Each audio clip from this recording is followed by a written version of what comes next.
She ran. She'd finally orchestrated an opportunity and she'd run. Twigs snapped under her bare feet. She hardly felt the pain. It was the sound that rattled through her. They'll hear. They'll find me. She ran faster. Branches reached out and scraped her skin.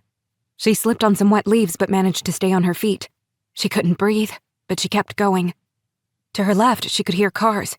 It didn't sound like a freeway, but maybe a rural highway. Should I try to hitchhike? But the thought of getting into a car with another stranger was too much. She needed to get as far away as quickly as she could, but she wasn't getting into a car with anyone. Logically, she knew the likelihood of finding someone as bad as those she was running from was remote. But logic wasn't forefront for her. Right now was flight mode.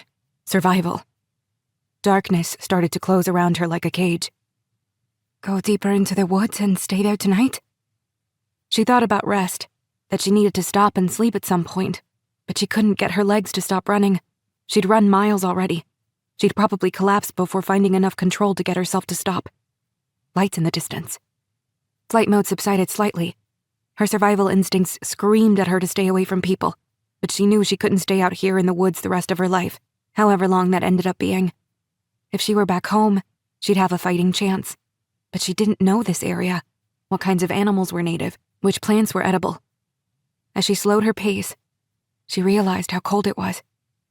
She approached the edge of the woods and peered around a tree to the source of the lights. A truck stop. There were so many gas pumps she couldn't count them. There were big semi-trucks with their rumbling engines that made her nerves feel like lit matches. They sounded just like the truck she'd been thrown into back home. The one that had taken her over the border to this country. That was actually better than what she'd been living through the last several days. On the truck, there had been many women. They'd had one another for warmth, for comfort.